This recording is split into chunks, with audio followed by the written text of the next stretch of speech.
It's been 7 months since the garage collapse at a condo community on Turtle Creek in Dallas, and while the structure has been repaired and is now whole again, at least one car owner whose vehicle was crushed says that she's still waiting.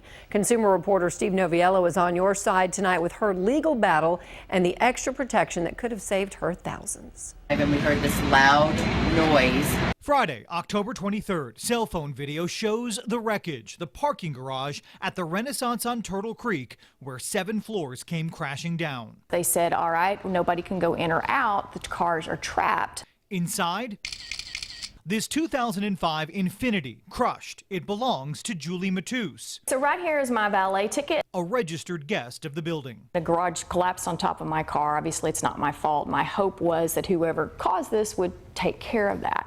Those who run the Renaissance say they did what they could. They provided Julie a rental car to drive while her car was trapped inside. Once they were extracted, their view was, now you take over with whatever happens, so return our rental cars within 24 hours. The insurance policy for the building didn't cover registered guests. Julie's own policy didn't cover her negative equity. Apparently, I didn't have a premium policy or something to that effect, so they just cover cash value, which is kind of similar to, I guess, Kelley Blue Book, what they sell, which is way below what your average person such as me would owe on your loan. After insurance, she was left upside down, $10,000. She would have had a big relief there. An option Julie didn't exercise when she bought her car was gap insurance. It basically takes care of the gap between what you owe on your vehicle versus the value of your vehicle. We found it for as little as $400. Having it would have paid out up to 150% of the value of her car. It's actually very cheap for what it does. Instead, Julie was left to file a claim with the insurance company for Reconstruction Experts, the contractor who,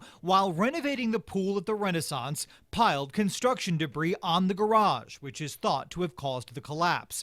Her attorney issued a demand letter. Reconstruction Experts never responded, either email or phone, to my attorney, never responded to the demand letter. But they did respond to us. When we contacted them on Julie's behalf, they did some digging and discovered the letter had been overlooked. And despite Julie's concern, I've been told there'll be a lengthy legal battle before this decided. The problem with that is that none of the claimants are going to be paid until then. we were assured her claim would be handled independently of any larger legal battle over damage to the building.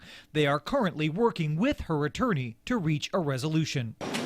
Meantime, 7 months have passed since Julie's car was crushed, and still desperate to be made whole, she looks to the Renaissance, where the building's own insurance has repaired the garage, which is back open. And I really feel like the right thing to do would be to say, you know what? You're a valued guest of one of our residents, and regardless of whether, it was us or the contractor, we're going to take care of you right now. Right or wrong, it wasn't the responsibility of the Renaissance to take care of. As a guest, Julie's car was not covered under the building's insurance policy. Now, while Gap Insurance wouldn't have completely paid off her loan, it would have paid out thousands of dollars. We want to remind you, when shopping for Gap Insurance, prices can vary greatly for the exact same coverages, from just about $400 at the credit union we visited in our story to more than $1,000 when we called around to local dealerships. Again, you buy Gap Insurance from the lender who's financing your loan. I'm Steve Noviello. That's my 2 cents. Spend it wisely.